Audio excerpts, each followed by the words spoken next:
আমি ওর ফাঁসির হুকুম চাচ্ছি। আমার ভাইয়ের হাতটা যেমন শরবত করে মারছে, ওর জানি এমনি করে আপনারা মারেন শরবত করে। আমরা ফাঁসি চাই।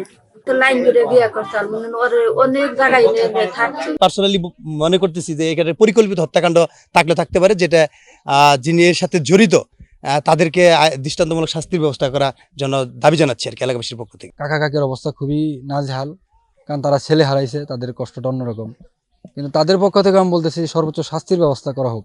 আসলে ঘটনাস্থলে আসছি, আইসা দেখি আসলে ঘটনা সত্য, সে স্বামীরে হত্যা করছে। এরকম ঘটনা কোথাও আসলে এরকম হয়, এই পরিবেশে হয় দেখছিলাম না, শুনছি কিন্তু দেখছিলাম না। এই বাস্তব শুনলাম 7 নম্বর ওয়ার্ডে কালিয়ানপাড়াতে। একটা মেয়ের নাকি দুই কথা কইছে, একটা বউ নাকি দুই কথা কইছে, দিলে সন্দেহ করছে।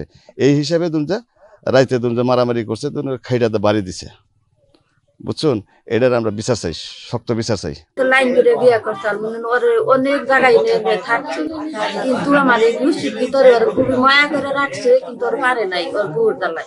ওর বউটা খুব খারাপই, কইতে কইতে ঘরে আমার বাইরে হইলে বাড়ি বানাইতেছে, যে তুমি টাকা পয়সা দিয়ে যা খরচ নাকি বাড়ি বানাইতে তুমি 3টা কুলাহান দিয়ে হলে বুঝাই থাকি, তেমন শান্তিতে থাকি। এবারে এবার করতে করতে ঘরে এবার করে রাইতের মধ্যে তুলাহান দুইটা তো বাইতে রাখে বাপে বেতে রাখে সাকি। স্ত্রীর দ্বারা স্বামী মৃত্যুবরণ করেছে। আমি ঘটনাটা শুনি 2:20 আমাকে একজন লোকে ফোন দেয়, রিপন নামে একটা ছেলে, ওই যে ছেলে মারা গেছে ছেলের চাচাতো ভাই, যে ভাই অমক জুয়েলের বউ একটা লাঠি দিয়ে আঘাত করে মাথায় আঘাত করছে, আঘাত করার পরে সে মারা গেছে। তাৎক্ষণিক আমি পুলিশকে অবগত করি, সখীপুর থানা পুলিশ।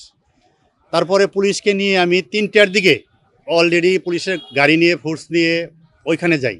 যাওয়ার পরে দেখি লাশটা উত্তর দক্ষিণে শোয়া আছে, ওই মহিলাটা ওই লাশের পাশেই বসে আছে। আমি এইটুকুই জানি ঘটনাটুকু। বিয়ের পরে থেকেই একটা পারিবারিক কলহ লেগেছিল, বিভিন্ন সমস্যা ছিল উভয়ের মধ্যেই। এই হাজব্যান্ড এবং এই স্ত্রী উভয়েই হাতাহাতি মারামারি করতো আগেও। গতকালকেও এই একই অবস্থা হয়েছে, স্বামী তার স্ত্রীকে ধরে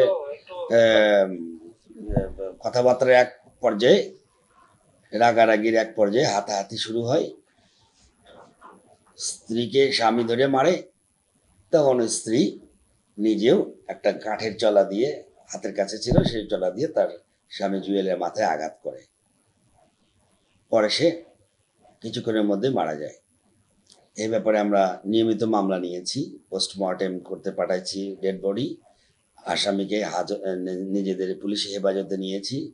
এটা আমার ঊর্ধ্বতন কর্তৃপক্ষকে রাতেই জানাইছি আমি সবকিছু। এখন এটা বিচার প্রক্রিয়াধীন।